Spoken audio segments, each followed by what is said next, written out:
Bueno, muy buenas tardes con todos. Les damos la bienvenida a esta charla sobre mitos y dudas sobre las vacunas contra el COVID-19.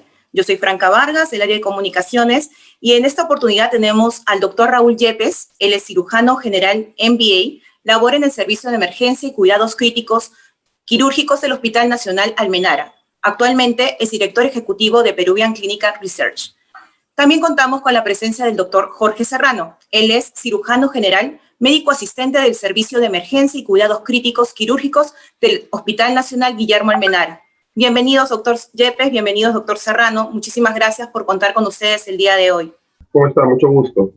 Bueno, ya a un tiempo aquí venimos ya compartiendo con ustedes ciertos temas acerca de lo que es esta nueva pandemia, ¿no? El COVID-19.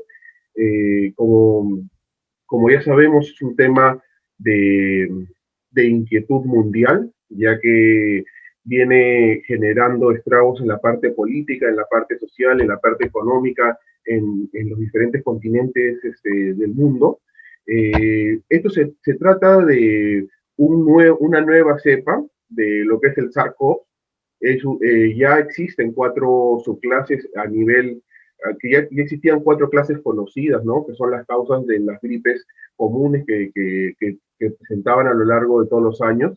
En esta oportunidad, un nuevo subtipo fue la que generó una transmisión entre animales a humanos, conocida como lo que es una zoonosis.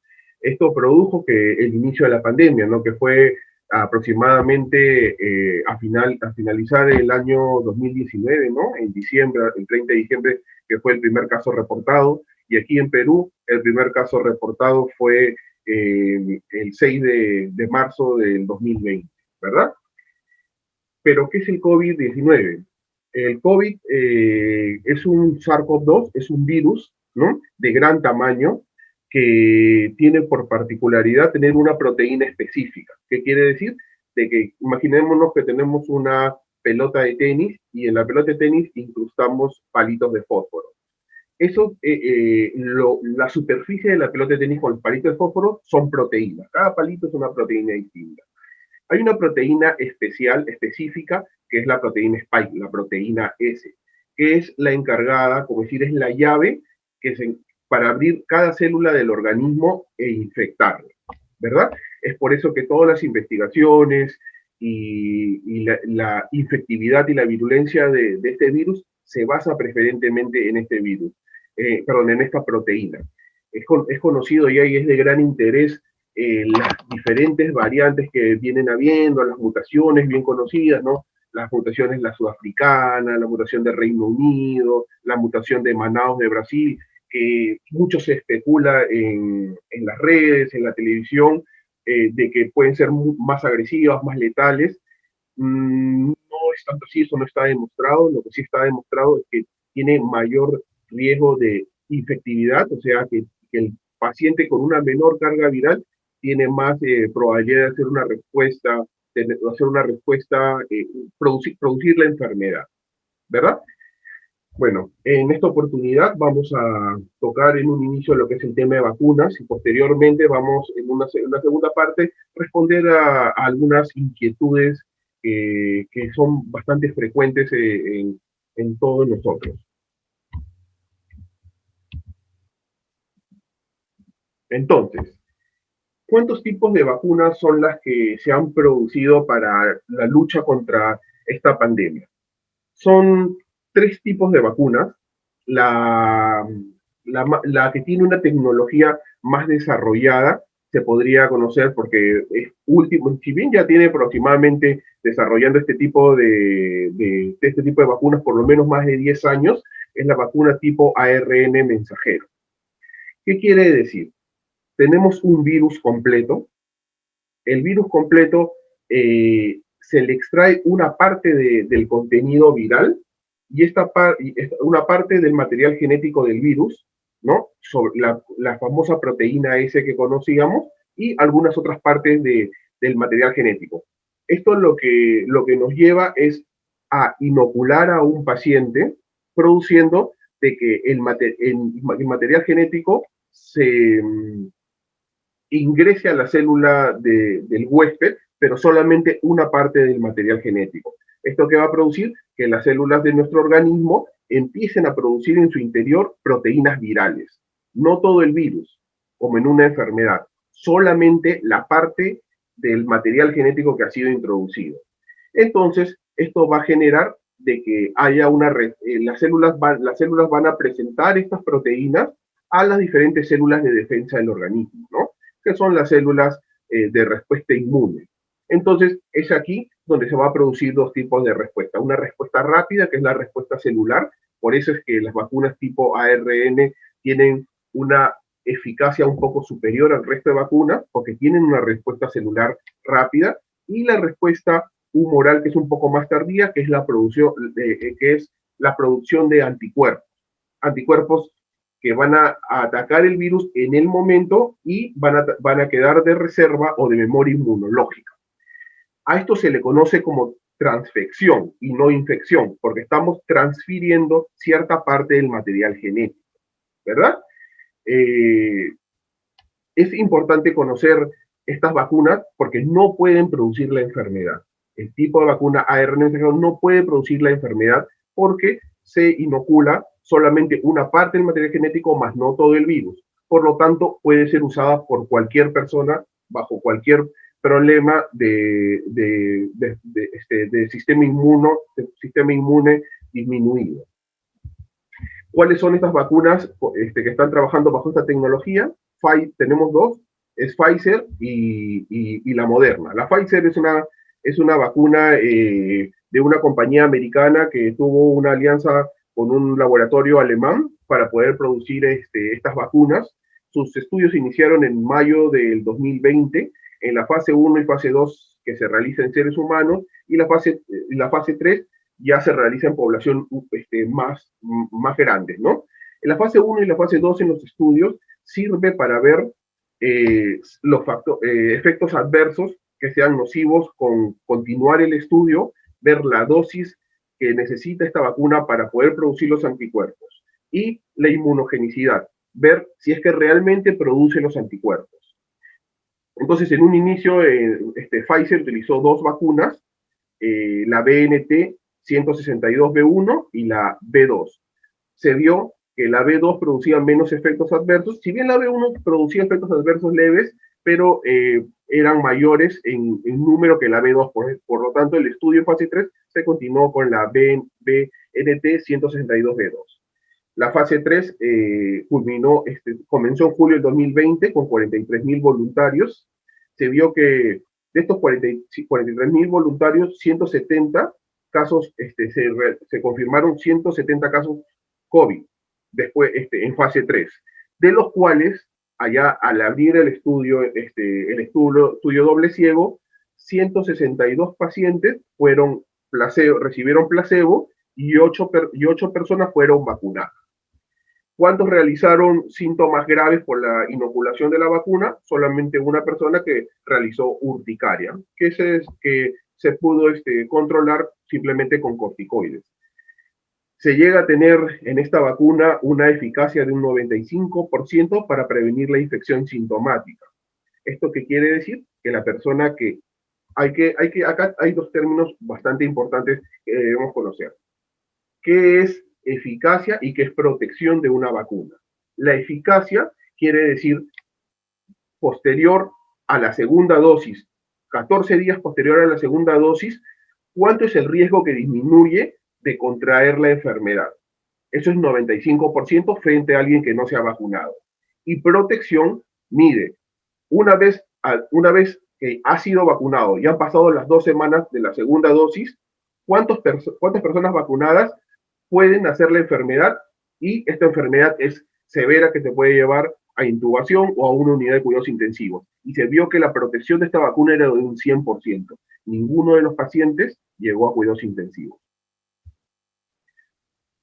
La vacuna, pero como toda vacuna de ARN que necesita una alta tecnología, tiene un talón de Aquiles, ¿no? Que es necesario que esta vacuna esté a menos 70 grados para mantenerla en la cadena de frío.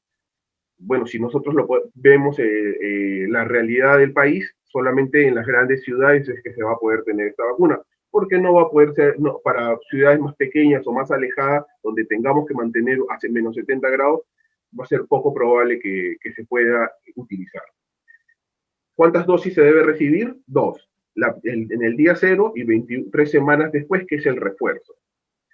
Importante saber de que muchas personas dicen, no, no sé qué va a pasar acá adelante, puede ser que me salga un tumor, que el cáncer, porque me inocula una vacuna que todavía está en estudio. Esta vacuna no modifica el material genético, porque lo que se inyecta lo que se inocula solamente es parte del material genético ARN más no ADN, porque el virus no es ADN viral.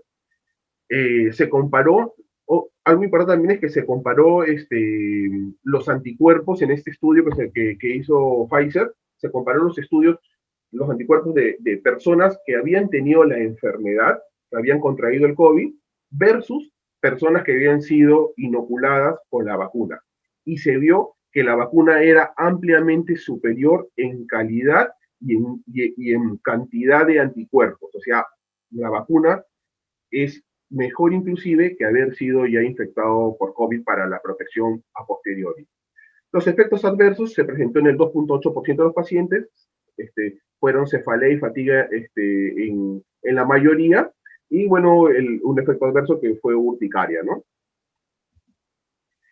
Moderna es otra vacuna que se maneja bajo las mismas, igual, Moderna utiliza la proteína S, la proteína Spike es la que replica. La fase preclínica se realizó en monos, o sea, en la fase preclínica, antes de comenzar en humanos, comienzan en animales y esta fue en monos. Aquí se midió cuántos de estos primates contraían la enfermedad por COVID una vez haber sido vacunado después de la segunda dosis.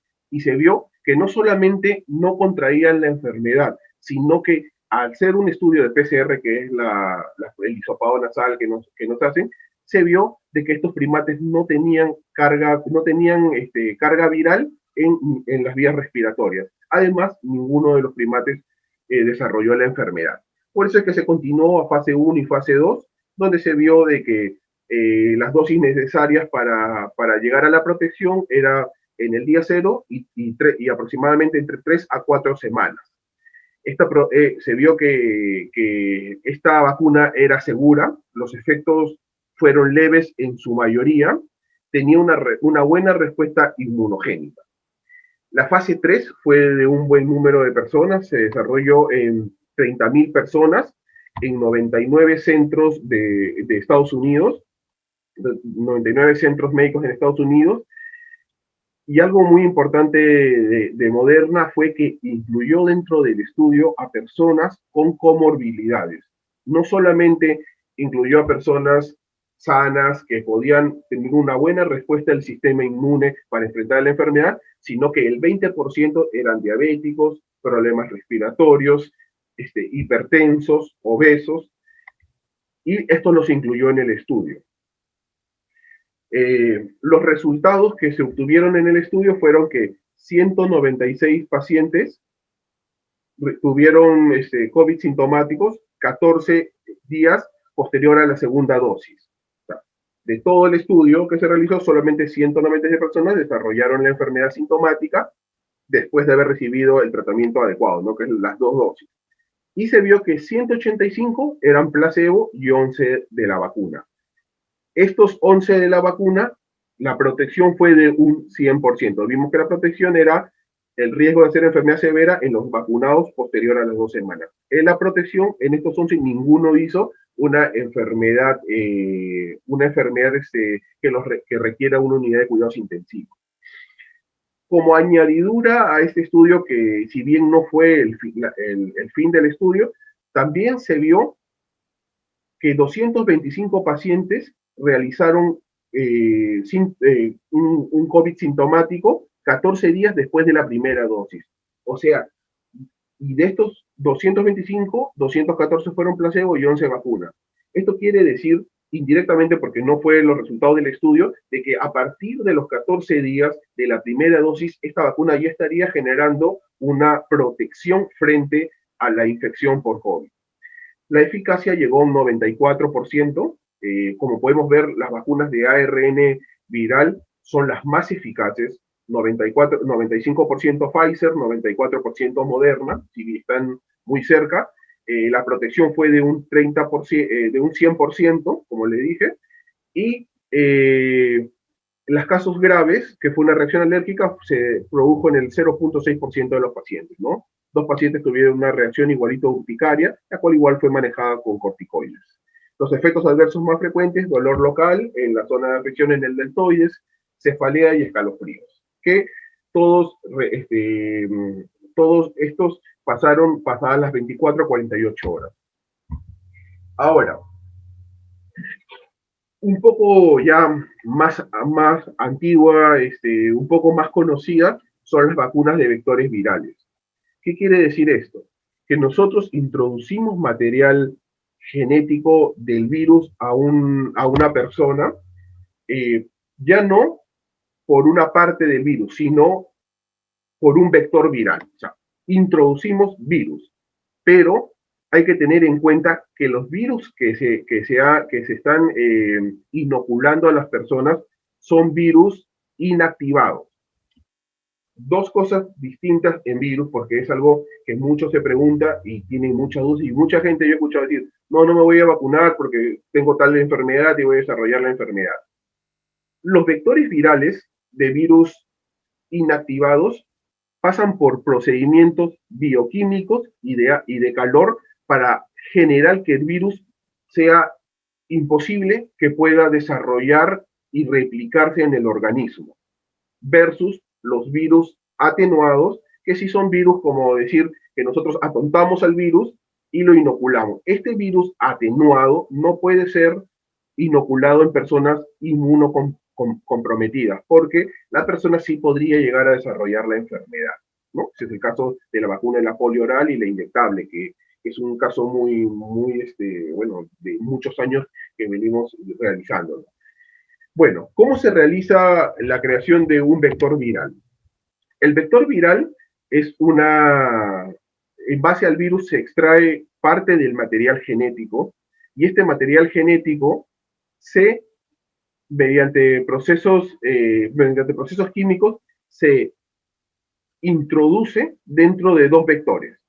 Puede ser el mismo virus, como es el caso de las vacunas por Sinopharm, que ahorita vamos a hablar, y puede ser en otros tipos de virus, como son adenovirus de primates, ¿no?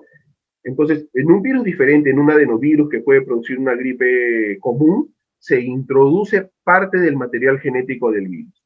Esta parte del material genético del virus ingresa al organismo, ¿verdad? Es codificado, utiliza igual el material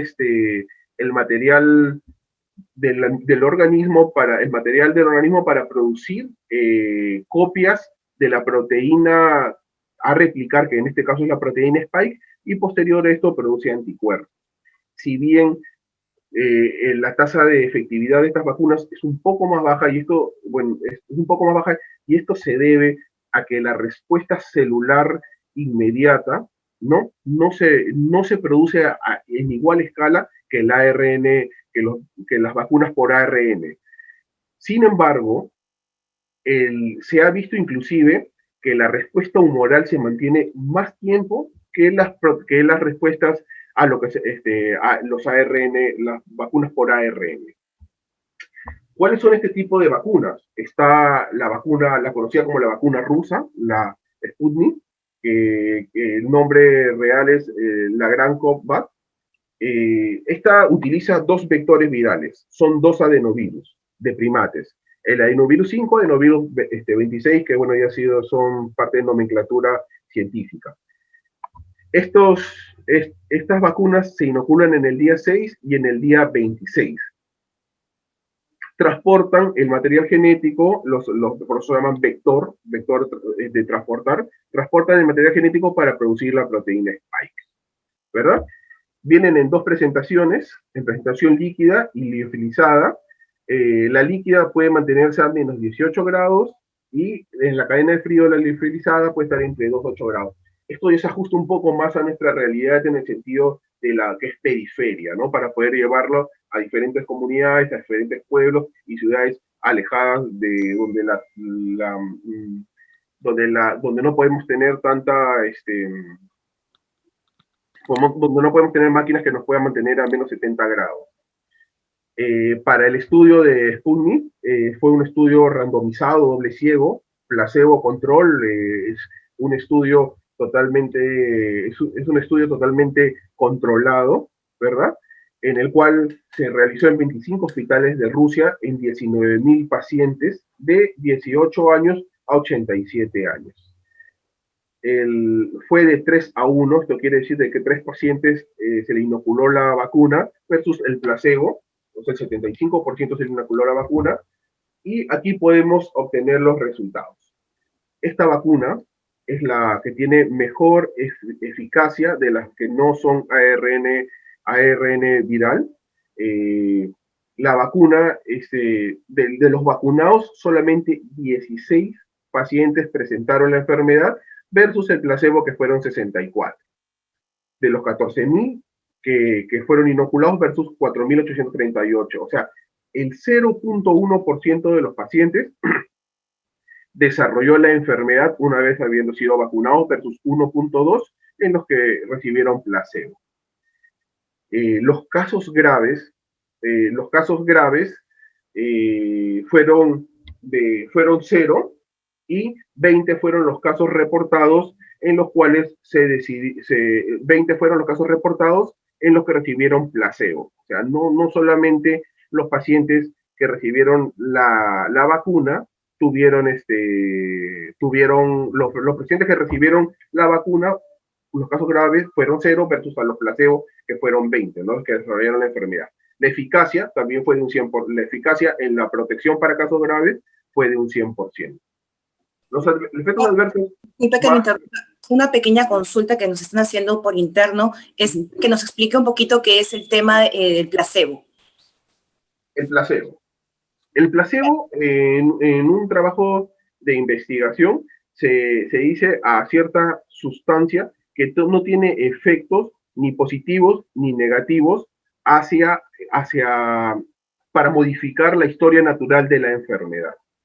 Entonces, en este caso, puede ser simplemente cloruro de sodio bueno, en este caso es cloruro de sodio, ¿no? Lo que se le estaba inyectando a los pacientes. Entonces, placebo quiere decir la sustancia que no, es una sustancia que no modifica la historia natural de la enfermedad, o sea, que no puede entrometerse en los resultados a posteriori del estudio, ¿no? Para no generar ningún sesgo. Sí, ¿No quedó claro? Sí, doctor Serrano, solamente para reforzar una parte, creo que quedó claro bien. En otras palabras, a algunos pacientes se les pone la vacuna y a otros pacientes se les pone agua, ¿no? Entonces, el agua no les va a hacer nada, realmente, pero los pacientes que participan en los estudios no saben que están recibiendo o vacuna o agua. Por eso se les llama doble ciego. Ciego significa de que ni el paciente no sabe que está recibiendo y el médico que le está poniendo la medicación, la vacuna en este caso, tampoco sabe que le está poniendo al paciente. Eso es importante en los ensayos clínicos que está refiriendo el doctor Serrano, porque así se mantiene la objetividad en los estudios, ¿no? Porque si uno sabe que está recibiendo la vacuna, ya puede sentirse protegido, pierde interés en el estudio, etcétera. O si uno sabe que está recibiendo placebo, que es el agua, se puede quejar, puede hasta presentar síntomas por ansiedad que no son realmente relacionados al COVID, etcétera. Por eso es que todos los ensayos clínicos, para que tengan validez, tienen que tener estas características, ¿no? Y lo que está mencionando, disculpe, doctor Serrano, que lo he interrumpido, lo que está mencionando el doctor acerca de la vacuna de Sputnik es bastante importante, ¿no?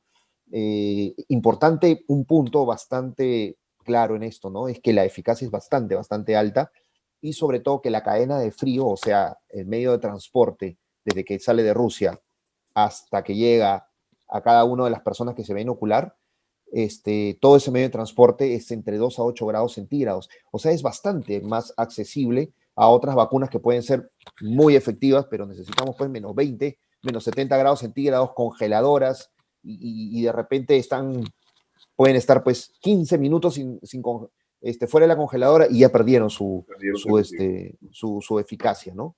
Entonces, eso es importante también que vean. Sputnik por eso es una vacuna realmente interesante, ¿no? Porque tiene características totalmente diferentes a las otras que hemos estado viendo, ¿no? Disculpe, doctor Serrano, ahora sí, no le quito más. No, gracias por la acotación, justo es bastante interesante, ¿no?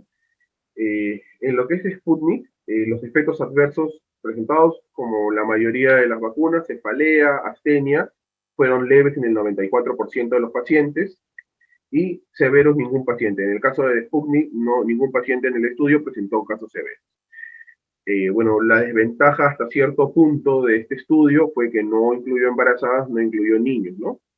Por eso es que actualmente, bueno, y la mayoría de estudios no incluye estos pacientes aún, por lo tanto, no está determinado cuándo estos pacientes deberían recibir la vacuna, porque no han sido ingresados en los estudios de investigación. Pero si nosotros podemos extrapolar a las vacunas ya conocidas con el mismo mecanismo, tanto los embarazadas como los niños no habría ningún problema que las reciban, pero eso es extrapolando los resultados.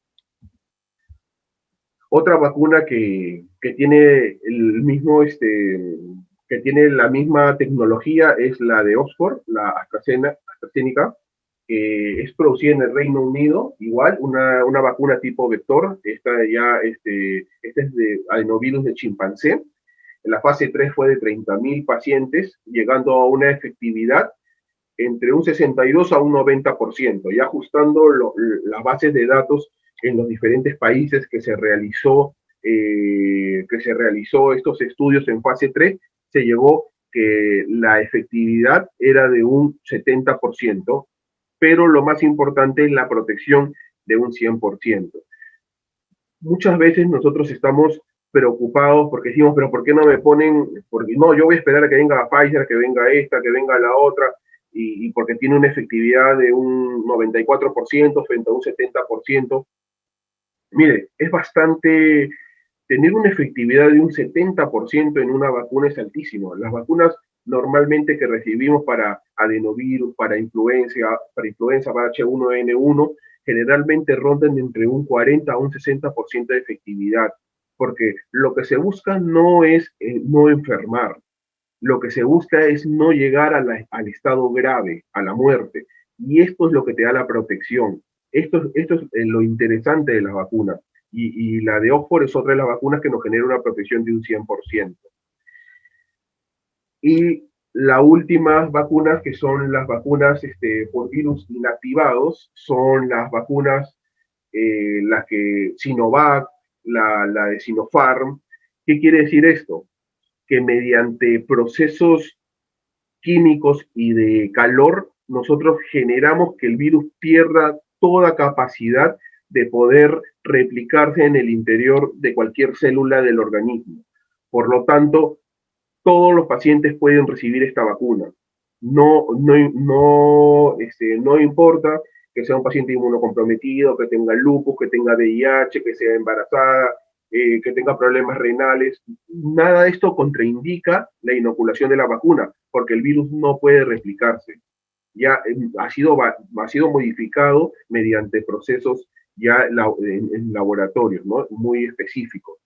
Igual, lo que busca es muy parecido, es introducir el material genético para producir una respuesta inmune, que la respuesta inmune, en este caso va a ser la respuesta inmune humoral, que es la de larga tiempo, la que se demora un poco más en aparecer, la que se demora aproximadamente 2 semanas en aparecer, versus la respuesta celular, que la tiene un poco baja, y esa es la que es inmediata, que es mejor en las vacunas de ARN virales. Es importante conocer, porque estamos hablando de la proteína Spike, que es la proteína S. La proteína S es como, imaginémonos justo la parte que le dije, ¿no?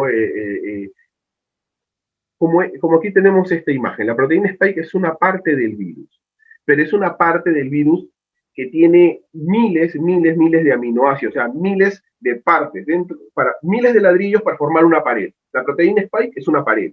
Y todos los ladrillos que forman son parte de la proteína Spike. Entonces, las nuevas cepas que están habiendo, tanto la del Reino Unido, que son las que están generando mayor trascendencia, porque un virus generalmente tiene 2 mutaciones por mes. Eso es el promedio de cualquier virus, de cualquier tipo de virus. En el caso del COVID, el virus está mutando de una manera un poco más acelerada. En el caso más preciso de estas mutaciones, tanto de la de Reino Unido, la de Manaus, Brasil, y la sudafricana, las variaciones han sido aproximadamente entre 8 y 16 variaciones de la conformación, sobre todo de esta proteína Spike. O sea, de todos los ladrillos, 8 de toda la pared, 8 ladrillos han cambiado. Entonces, aquí viene la pregunta, pero doctor, si es que estos virus son distintos ahora, ¿para qué nos estamos poniendo una vacuna que ha sido creada contra el COVID per se, el que se originó en Wuhan? Bueno, como les digo, cuando nosotros inoculamos una vacuna, no solamente inoculamos contra un ladrillo, sino los anticuerpos que se producen en el organismo son policlonales. ¿Qué quiere decir esto? Que van a atacar a cada uno de los ladrillos. Por más que cambiemos 3 ladrillos, el resto de la proteína viral va a ser reconocida por el organismo cuando nosotros seamos vacunados. Si bien puede disminuir la efectividad de la vacuna, pero vamos a tener una protección de un 100% aún. La efectividad del riesgo de contagiarse, que el virus sea más infectivo, porque al variarse estas partecitas, la vacuna, como decir, el virus evoluciona y tiene una mejor adaptación en el organismo, entonces es más fácil que nos infectemos.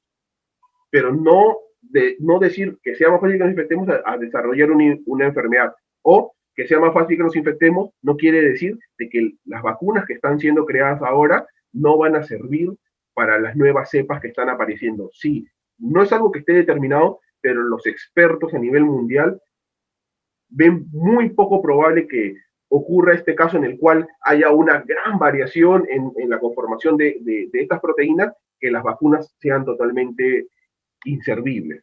Y esto, por eso es que todos los años, esto va a ser como la influenza, como H1N1, o sea, esto todos los años las vacunas van a ir renovándose, inclusive las vacunas, la de Pfizer ya comenzó un nuevo estudio en base a la nueva conformación del material genético de las nuevas variantes que está habiendo, solamente para generar una mayor eficacia.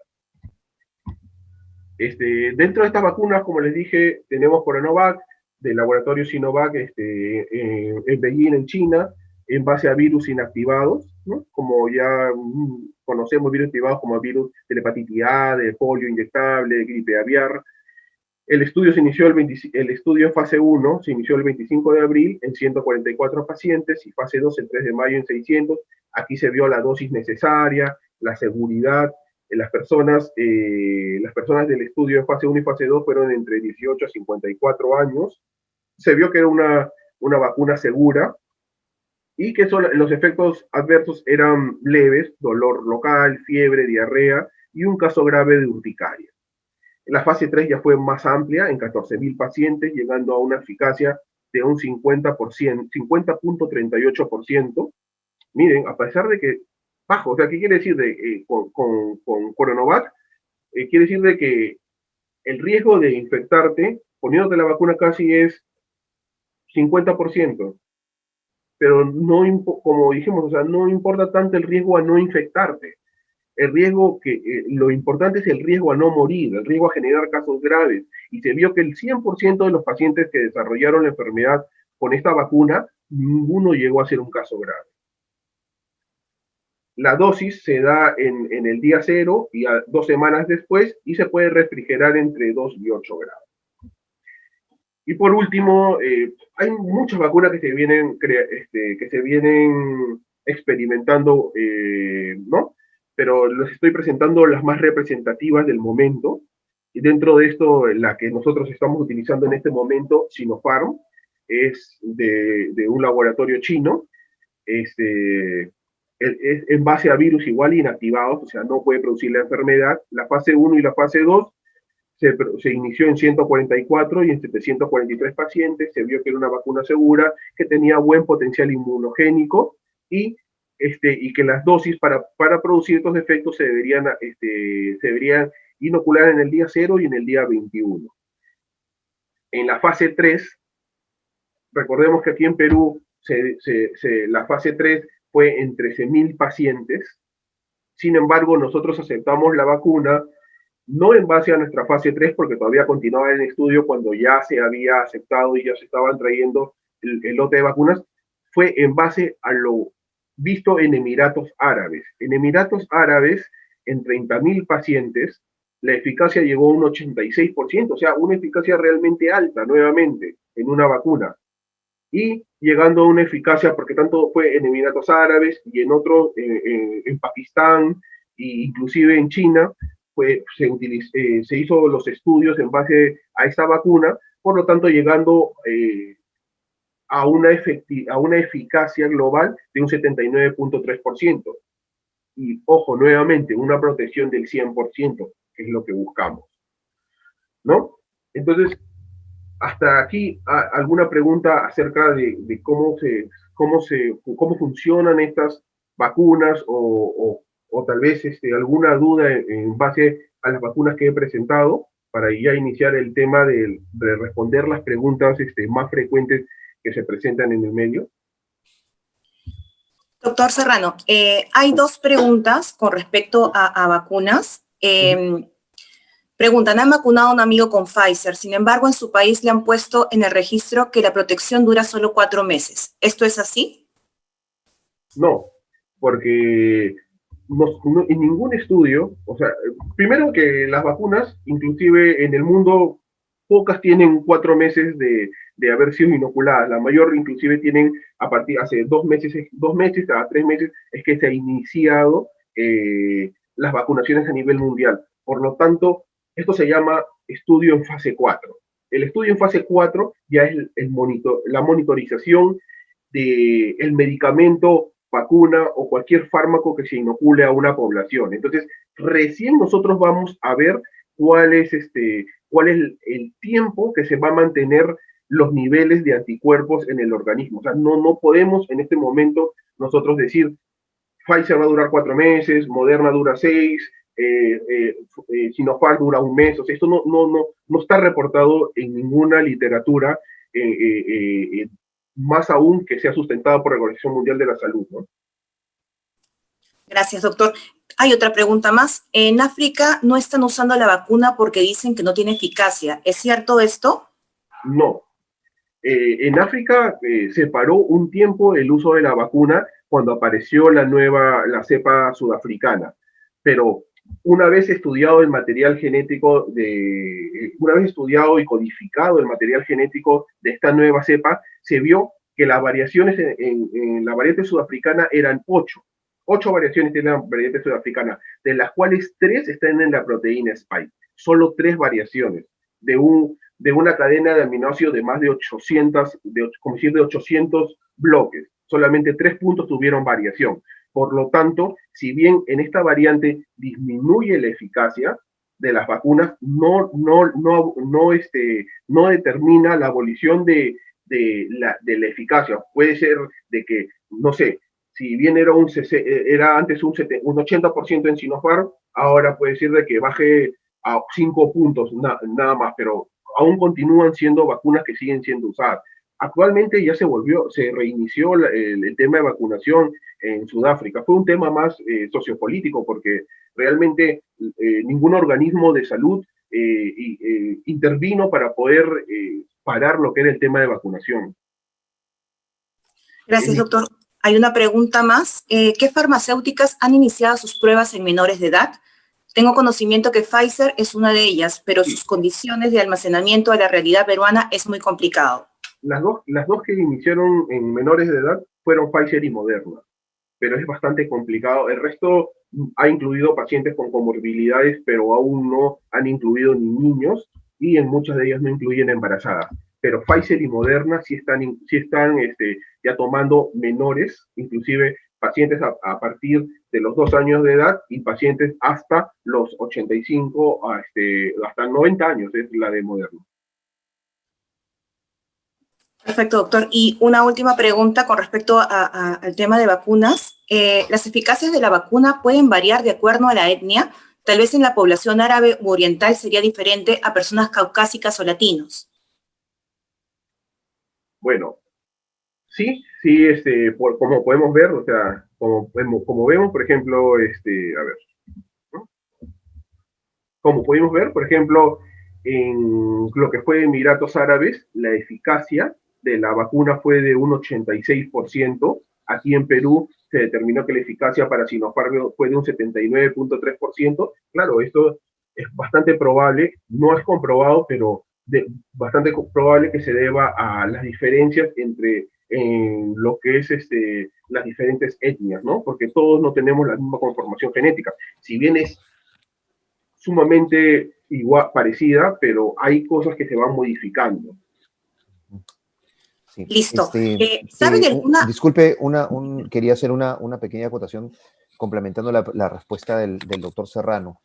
¿Existen guías internacionales acerca de cómo elaborar ensayos clínicos o estudios de investigación relacionados a tratamientos y a vacunas? La más importante que tenemos nosotros a nivel mundial es de la Organización Mundial de Salud. La Organización Mundial de Salud sí reporta y es clara en el sentido de que definitivamente las etnias, las razas, tienen un factor preponderante en cuanto a la eficacia y seguridad de todos los estudios, ya sea de vacunas o de tratamientos. Es una excelente pregunta realmente. Es por eso que, si ustedes se dan cuenta, la mayoría de ensayos clínicos, no la mayoría, todos los ensayos clínicos y los estudios de investigación que se están realizando para vacunas se hacen a nivel mundial, porque si no fuera así, quizás solamente se harían en un solo país, en el país donde se produjo, etcétera, ¿no? Ahora, nosotros hay que tener en consideración que a nivel mundial todos somos multirraciales, ¿no? Latinoamérica quizás es una de las regiones más multiétnicas que existen, ¿no? Y sí, definitivamente hay un cambio en la eficacia en las razas. Es muy frecuente realmente. Y esa es la razón por la que se ha generado estudios así en diferentes países. Voy a tomar 2 puntos importantes, el de Sinopharm, que se hizo en Emiratos Árabes, ¿no? Y en donde todavía no, bueno, ya hay un estudio culminado, pero también se hizo en Perú, ¿no? En donde hay otro tipo de raza, otro tipo de etnia, ¿no? Los resultados preliminares de la población peruana son buenos, no llegan a ser tan buenos como los de la asiática o la de Medio Oriente, pero sin embargo sí son altamente buenos, ¿no? Y lo mismo pasa como por ejemplo con la Sputnik, ¿no? La Sputnik comenzaron ensayos clínicos en Rusia, ¿no? Sin embargo, ya se está probando ensayos clínicos en otras partes del mundo, sobre todo en Latinoamérica. Si más no recuerdo, y corríjame, doctor Serrano, si estoy mal, sé que en Cuba y en Bolivia y en Paraguay creo que están manejando estudios con esta vacuna rusa para poder también evaluar, para el Sputnik, exactamente, para poder evaluar realmente si en esta zona, esta parte del mundo, sirve, ¿no? Digámoslo así. Ya se ha demostrado de que sí sirve. Sí sirve. Lo único que solamente hay que obtener ese porcentaje de cuánto más o cuánto menos de eficacia comparado con la población rusa puede haber, ¿no? Pero de que es eficaz y es segura y de que protege, eso ya está demostrado, ¿no?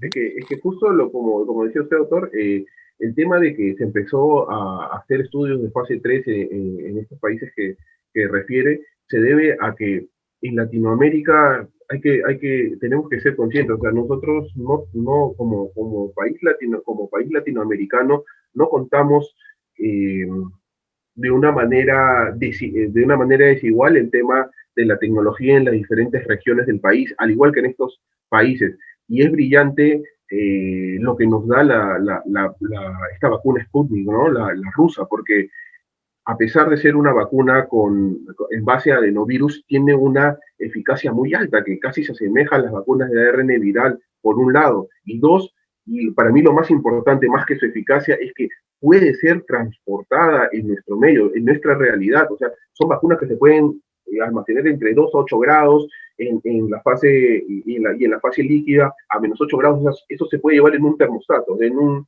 cooler, puedes llevarlo. En cambio, imposible que tú puedas llevar en un cooler una vacuna que necesitas tener a -50 grados o a -70 grados. Esas vacunas, basta que tú la tengas unos minutos fuera de la cadena de frío, se rompa, simplemente son inservibles. Doctor Serrano, hay una última consulta. Le pido ser lo más breve posible para poder desarrollar las otras preguntas que ya tenemos pauteadas, que han sido recabadas de las diferentes plantas y centros operativos. La pregunta es, ¿sabe de otras vacunas que estén desarrollando? Se ha escuchado de una alemana. Me indican que el nombre de la alemana sería CureVac. Yo puedo responder eso. Sí, claro que sí. Sí, claro que sí. Bueno, yo tengo una empresa de investigación y yo estoy desarrollando el estudio de CureVac. Sí, justo estoy desarrollando yo el estudio de CureVac. Y bueno, sí, efectivamente, ya pasamos la fase 2 acá en Perú. Actualmente estamos en la fase 3. Bueno, Perú es uno de los países más enroladores. Tenemos actualmente unos 2.500 pacientes enrolados en Perú. Realmente la de CureVac va a ser una de las vacunas más eficaces. Es por RNA mensajero, ¿no? Se ha visto igual que todos que la protección es del 100%, pero a partir del día 7 de la primera dosis. Y eso es bastante bueno, porque usualmente la protección se presenta en el día 14.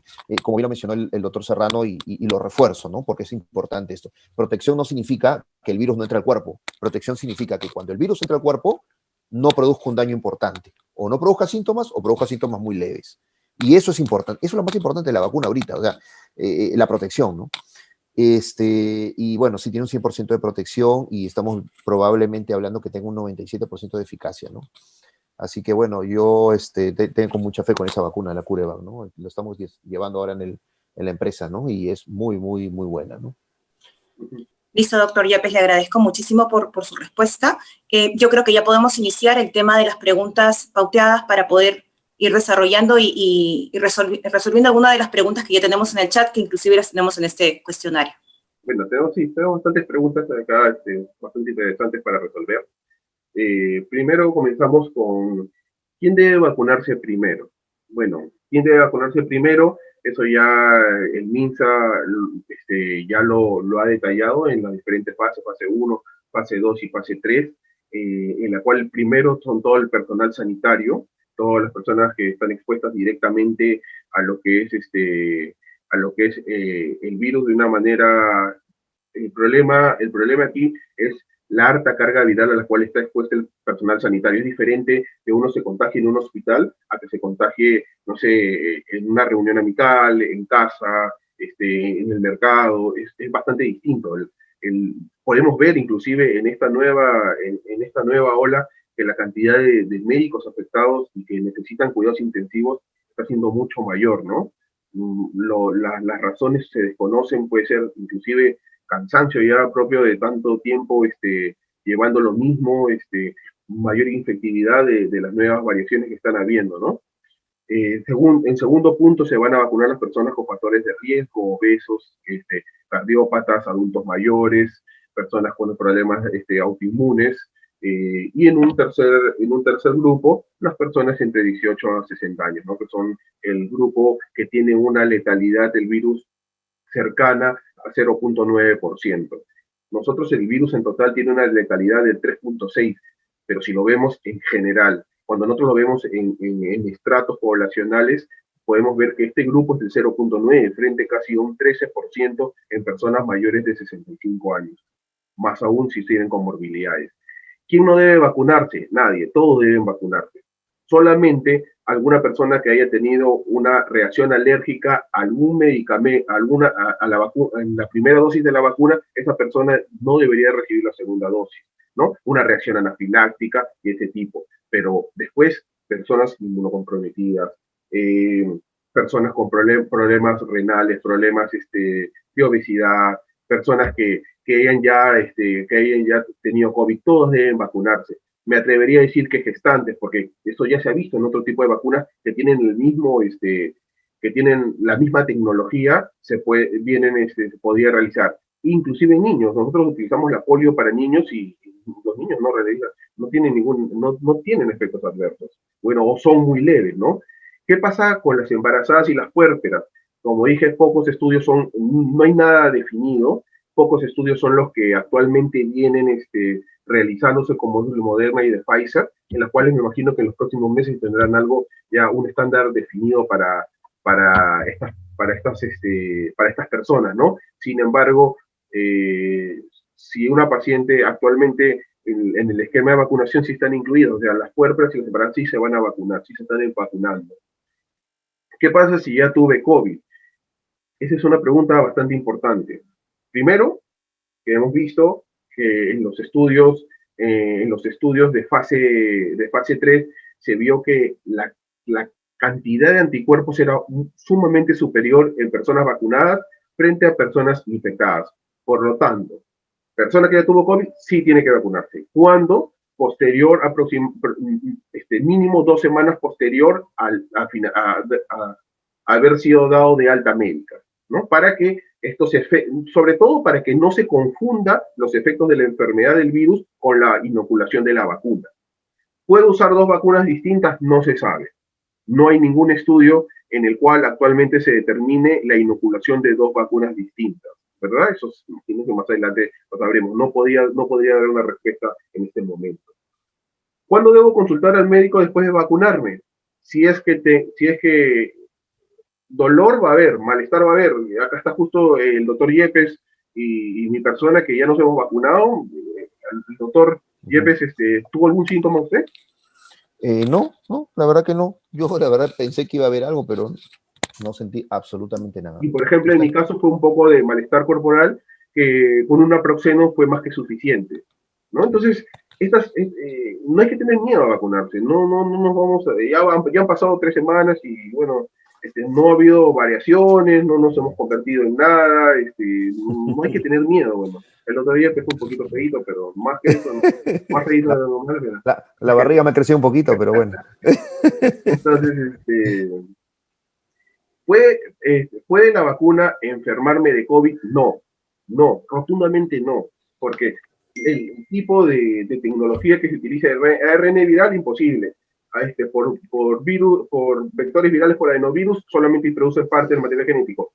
Y los virus atenuados, bueno, tendría que no sé, ser una aberración totalmente de la creación de esta vacuna en el laboratorio para que no hayan llegado a los procedimientos adecuados, que realmente es imposible, porque son muy estrictos en el régimen de producciones de vacunas, ¿no? O sea, no puede producir la enfermedad. ¿Cuáles son ahora los nuevos síntomas de la nueva cepa o qué cambios tienen el contagio? Los nuevos síntomas no se vienen reportando poco a poco porque son cepas que han aparecido hace un mes, entonces, de cierta manera, no es que haya presentado síntomas muy distintos, todo virus, cualquier enfermedad viral produce los mismos síntomas, por eso son síntomas inespecíficos, dolor de garganta, cefalea, tos, puede producir mocos, puede producirte diarreas, diferentes, pérdida del olfato, pérdida del gusto. Se dice de que la variante, por ejemplo, sudafricana, que es la que ha tenido la variante brasileña, la de Manaus, es la que ha tenido mayores variaciones en lo que es la proteína Spike. No está generando mucha tos, tampoco pérdida del gusto ni el olfato, más sí está produciendo cefalea, ¿no? Una cefalea intensa, pero son cosas que se vienen poco a poco reportando. Pero los síntomas son inespecíficos. En este momento actual, hoy día, persona que tiene contacto, que sale a la calle, que tiene contacto con personas con el COVID, o sea, cualquier persona del Perú que sale a la calle, que tenga un resfrío, hasta no demostrar lo contrario, debe ser COVID. Debemos tomarlo así, debemos pensarlo así, por lo menos. Por lo tanto, si yo me siento resfriado, llego a mi casa y me pongo mi mascarilla, evito tener contacto con mis familiares para infectarlos. Pasan 2-3 días y todo se fue, bueno, fue un resfrío, ¿no? Porque, claro, obvio, el COVID no te produce, si produce síntomas, los síntomas no son leves, o sea, son por lo general dolores muy fuertes de cefalea, tos intensa, pérdida del olfato, ¿no?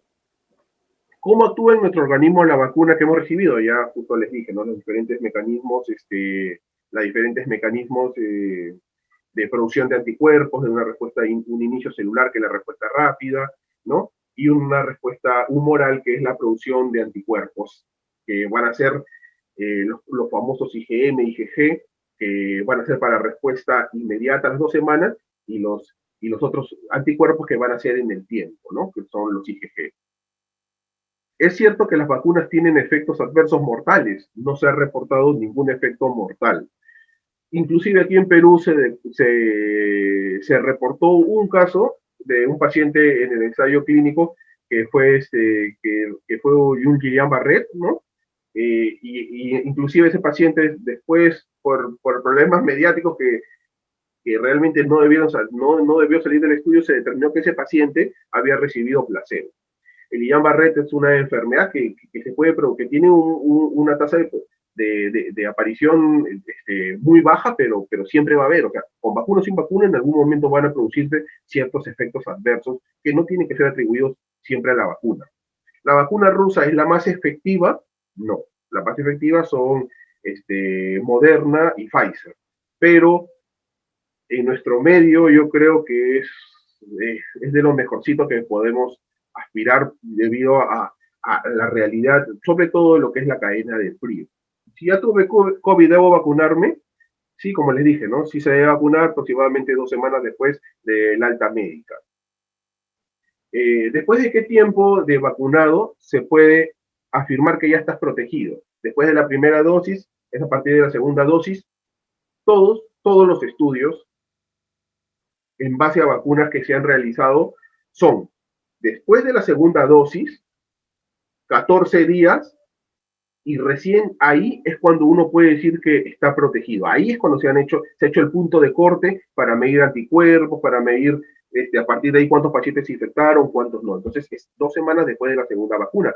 Sin embargo, como vimos en Moderna, se podía ver de que uno ya estaba protegido a partir de las 14 días después de la primera vacuna, pero son solamente especulaciones, no es algo que Moderna haya dicho, no, mi vacuna protege a partir de los 14 días, no.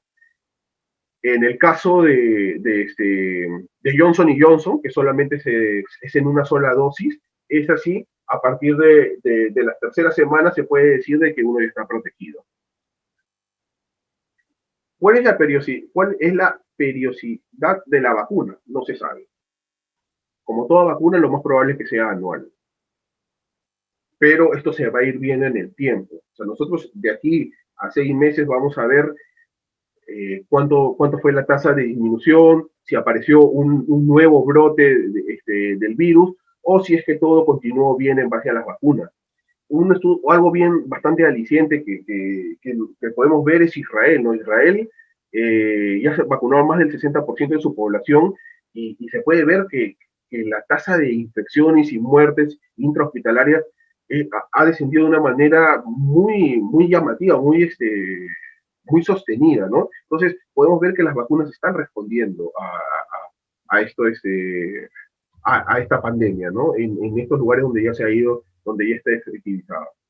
¿Cuánto tiempo después de colocarme la vacuna debemos seguir con los protocolos de prevención o el COVID-19 se queda con nosotros? ¿Cuánto tiempo después debemos seguir con los protocolos? Hasta que Instituto Nacional de Salud te diga se levantó el estado de emergencia, todos pueden salir sin mascarilla. Hasta ese momento no. ¿Por qué? Porque si bien la persona vacunada no tiene riesgo, o sea, se ha visto, porque imagino que en algunos casos va a ocurrir, pero se ha visto que la protección es de un 100%, o sea, no hacen enfermedad severa, eso no quiere decir que no se puedan contagiar. Sí se van a contagiar del virus. Algunos más con unas vacunas, algunos menos. ¿Y esto qué quiere decir? De que la persona va a llevar una enfermedad asintomática a casa, donde va a estar el adulto mayor, donde va a estar el niño, donde va a estar el resto de los familiares y los va a contagiar. O sea, yo estoy vacunado. Dentro de 2 semanas me toca mi segunda dosis y yo voy a seguir usando mascarilla y voy a seguir con los mismos cuidados por el largo del tiempo, porque mi familia son personas que están en la tercera fase de vacunación o en la segunda fase. Entonces, yo yo estoy protegido, pero aún el resto no. Entonces, no es tanto por la protección hacia nosotros, sino hacia los demás. Es que tenemos que seguir con los protocolos, con todos los protocolos. ¿Qué requisitos de salud debemos cumplir cuando Disculpe, llegue la... un poquito para complementar la primera pregunta.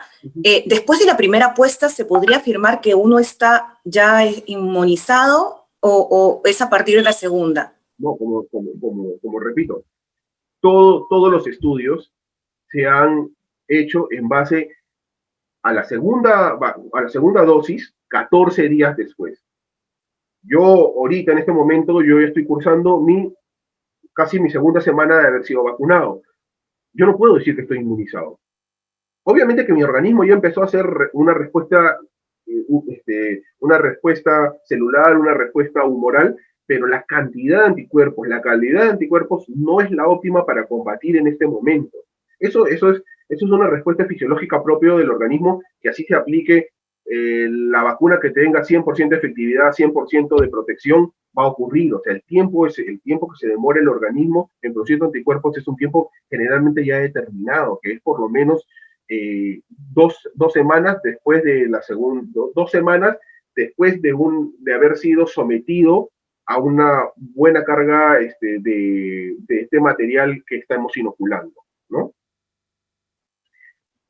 ¿Qué requisitos de salud debemos cumplir cuando llegue la vacuna y podemos vacunarnos? Lo primero, para poder vacunarnos, tenemos que estar con COVID activo. Después todas las personas pueden vacunarse, independientemente del estado de salud. O sea, una persona que, pongamos una parte extrema, ¿no? Una persona que está postradita en cama, también se tiene que vacunar. No es necesario tener un estado de salud óptimo, vigoroso, o a tener una persona que venida menos para vacunarse. O sea, los efectos adversos son mínimos. Entonces, no va a empeorar el cuadro que ya está presentando, ¿no? Lo que sí podría generar la infección que alguien traiga la infección y pueda contagiar y entonces sí producir una enfermedad severa, ¿no? A todos todos podemos vacunarnos, a menos que tengamos COVID activo y no hayamos sido dados de alta médica y epidemiológica. Una persona embarazada o con algún tipo de enfermedad tipo cáncer puede aplicarse la vacuna. Como dijimos, todos los pacientes pueden aplicarse la vacuna, porque la vacuna que quede grabada en nosotros no produce enfermedad. ¿Qué está pasando actualmente con las vacunas a nivel mundial? ¿Cuál es la que tiene más efectividad y por qué? Las que tienen mayor efectividad, como les dije, son las de tipo ARN viral, la Moderna y Pfizer, y esto se debe sobre todo a la primera parte de la respuesta, que es la respuesta celular, ¿no? Que es la respuesta inmediata. Se tarda un poco más el resto de vacunas porque hacen una respuesta humoral, pero que inclusive se está viendo que es más sostenida, ¿no? Como en el caso de Pfizer, como el caso, perdón, de Sinopharm. Si aparece una nueva cepa, ¿la vacuna tendría la misma efectividad? No tendría la misma efectividad, pero sí tendría la misma protección, porque como le dije, la efectividad va a disminuir, porque nosotros creamos varios anticuerpos para combatir todo el virus, entonces nos cambian unas partecitas. Bueno, entonces viene el anticuerpo y dice, no lo reconozco, entonces no te defiendo, se va. Pero el resto, no todo el virus cambia, si no fuera otro virus. Cambian partecitas mínimas del virus. No cambia todo el virus. La conformación del virus está dado en su mayoría en la totalidad, o sea, es muy poca la variación que genera. Entonces, la efectividad puede disminuir un poco, pero eso no quiere decir de que no debemos utilizar la vacuna. Sí, eso va a seguir. Todas las vacunas varían, ¿no? O sea, si no nos sirviera de nada todas las vacunas para lo que es H1N1, para lo que es para lo que es la polio, o sea, todas las vacunas todos los virus y todos los organismos van variando, van adaptando, se van mejorando, pero las vacunas continúan teniendo esta protección. Pierden un poco de eficacia, pero la protección se mantiene. ¿En cuántos días se puede actuar para prevenir complicaciones mayores? Esto es triste, porque nosotros no hay algo que aún hayamos logrado identificar, si bien hay factores de riesgo, ¿no? Personas con problemas cardíacos, con problemas de hipertensión, problemas respiratorios, obesidad. Se ve que son el grueso de pacientes que van hacia hacer una enfermedad severa, pero también hay pacientes delgados, pacientes jóvenes, pacientes atletas que desarrollan la enfermedad. O sea, justo tenemos un colega que es totalmente un atleta y ha desarrollado una enfermedad en la cual ha comprometido el 75% del pulmón, ¿no? Entonces, eso es lo triste de esta enfermedad. No sabemos, no se puede prevenir una progresión de la enfermedad. No hay manera de prevenir la progresión. Lo que hay manera es, una vez nosotros identificamos que el virus está aumentando en agresividad, ha tomado ya ciertas partes, nosotros tenemos otras acciones que tomar. Entonces, uno sí debe acudir al médico cuando empieza a tener falta de aire, cuando la saturación empieza a bajar menos de 92, cuando empieza a tener muchos dolores en el pecho, ¿verdad? Cuando empieza a tornarse desorientado. Todo esto nos lleva a acudir al médico, no para parar la evolución natural de la enfermedad, sino para tener otras herramientas de manejo, como empezar el uso de corticoides, de enoxaparina o de diferentes medicamentos ya propios de cada paciente que necesita en cada situación. Pero no hay una manera de prevenir las complicaciones mayores. Las vacunas que han ingresado, que Perú ya, actualmente en Perú estamos ya trayendo, la primera fue Sinopharm, ¿no? Que ya ha llegado al 1.000.000 de dosis, o sea, para 500.000 personas, porque son 2 dosis por persona. AstraZeneca, que son 14 millones que también ya teóricamente llegan para el tercer trimestre. Johnson Johnson está en negociación aún con 5 millones. Pfizer 20 millones ya, también ya es un lote que ya se ha pactado, ¿no? Y otra de las vacunas es Sinovac, ¿no? Y Cuerva, que están en negociaciones con 13 millones de vacunas. Entonces, todas estas vacunas son las que están en discusión e ingresando a lo que es nuestro territorio. Espero haber intentado de la mejor manera hacer las palabras más fáciles para poder entendernos, porque sé que acá no todos somos médicos, todos son médicos.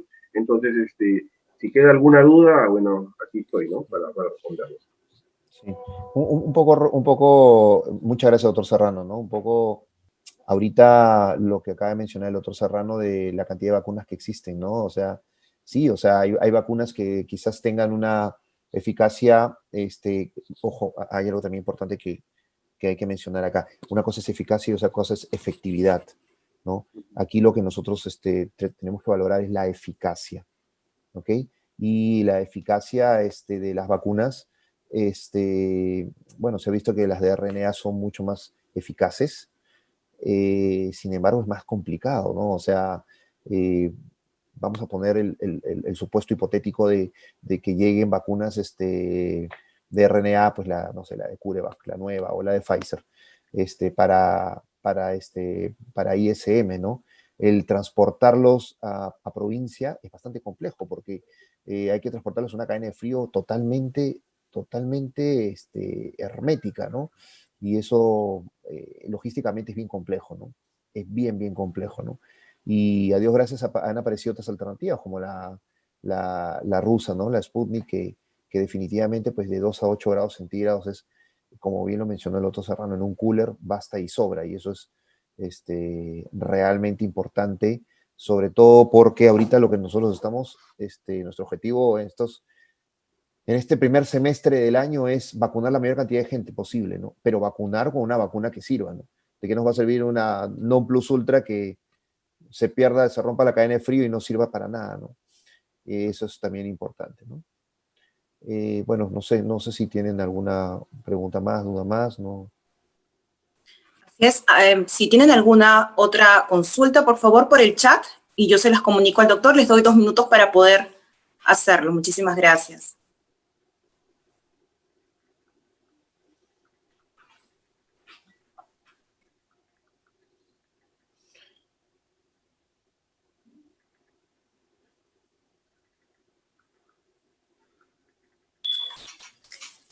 Doctor Yepes, preguntan, ¿las vacunas con la tecnología ARN mensajero ya habían sido usadas en otras enfermedades?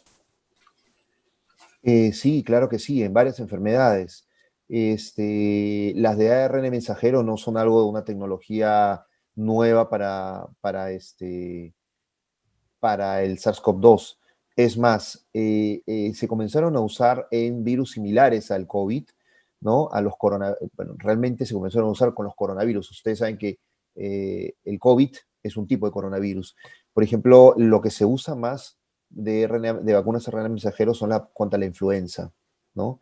Y contra la influenza es una vacuna muy, muy usada, ¿no? Lo que normal o comúnmente le decimos, me voy a vacunar contra la gripe, ¿no? Y hay vacunas contra la influenza RNA mensajero. Otra vacuna contra la influenza de RNA mensajero es el virus de la hepatitis B. También son muy frecuentes, ¿no? Sí, sí, son bastante frecuentes, ¿no? Es una tecnología moderna, pero no es algo que haya aparecido recién con este tipo de vacuna, ¿no? Claro, moderna quiere decir de hace 10 años, ¿no? No, claro, sí, sí, sí, Claro, o exacto. sea, no, como dice el doctor, no es algo último. Inclusive ya cuando hubo esta epidemia de la fiebre de los dromedarios, ¿no? Que también fue a causa de un SARS-CoV-2, inclusive la tasa de letalidad de este virus sí fue realmente alto, no era un 37 o un 40%. Por eso es que no llegó a ser una pandemia, porque la gente o se hospitalizaba o moría. Entonces, llegaron a tener una cantidad de muertos de 2.400 y ahí acabó la epidemia, ¿no? Entonces, y ahí también se empezaron a producir la vacuna con ARN viral. Así es. Doctor, hay una pregunta más. ¿La vacuna alemana a qué tipo de familia de vacuna pertenece? ¿A qué temperatura se mantiene? ¿Y si va a estar disponible para el Perú? A menos 20 grados centígrados de RNA. Y sí, o sea, se espera que esté disponible para el Perú.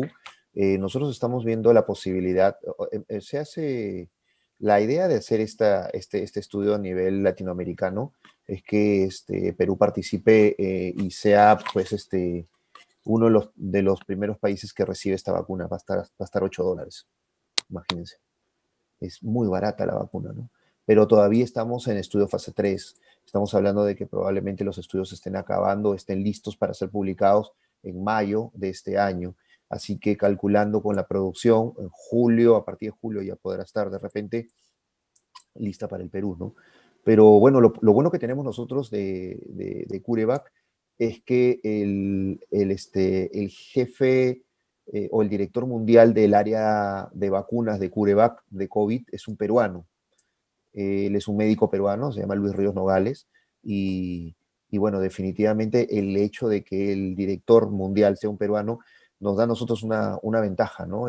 Yo converso con él casi a diario y realmente pues lo que quiere es traer a su tierra pues, ¿no? Las vacunas. Pero bueno, ya no depende, bueno, la disponibilidad de CureVac está, pero el Estado peruano, bueno, aunque ya tanto no el Estado peruano, ¿no? Apenas salga el registro sanitario, y Dios quiera ya el Estado pueda abrir el mercado para que las empresas privadas puedan traerlas, yo creo que sí va a estar disponible, ¿no? Pero ojo, es una vacuna RNA, o sea, significa que debe estar a menos 20 grados centígrados, ¿no?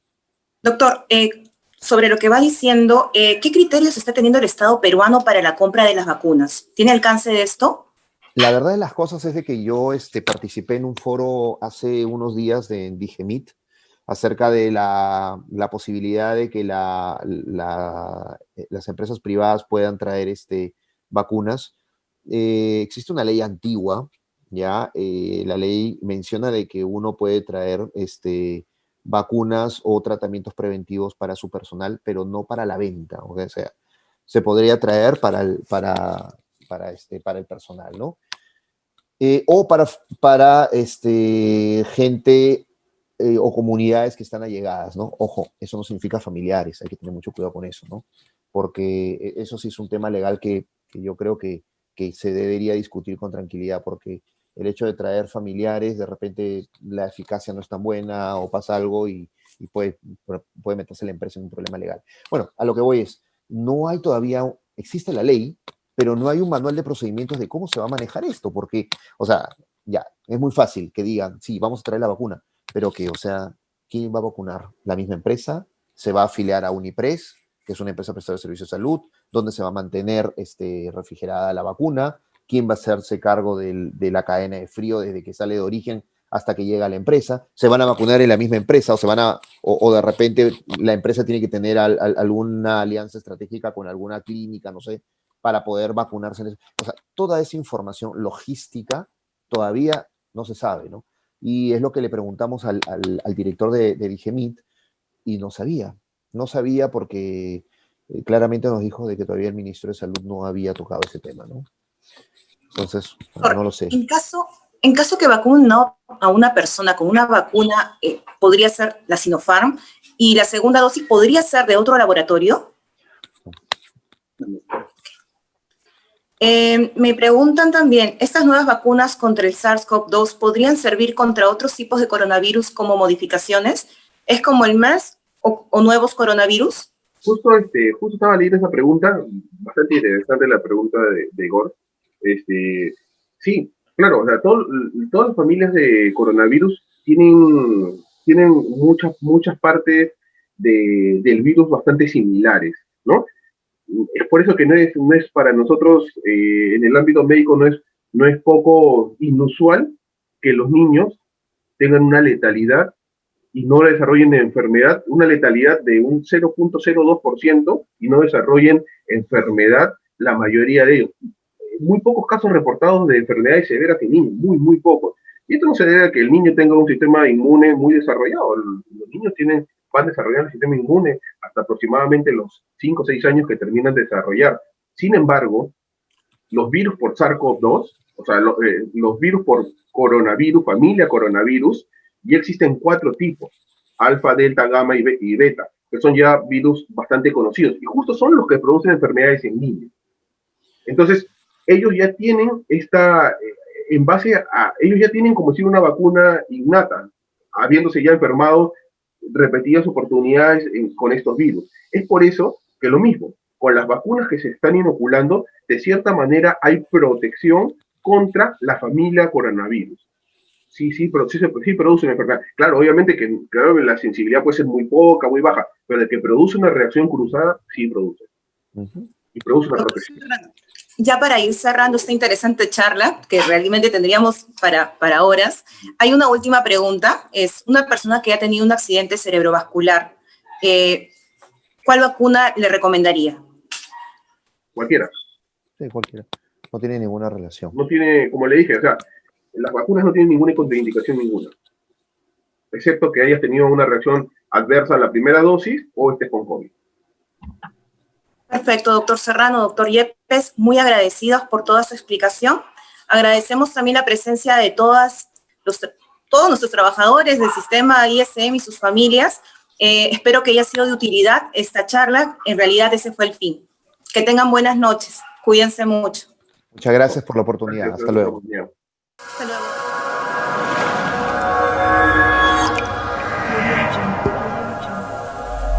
Audio Jungle.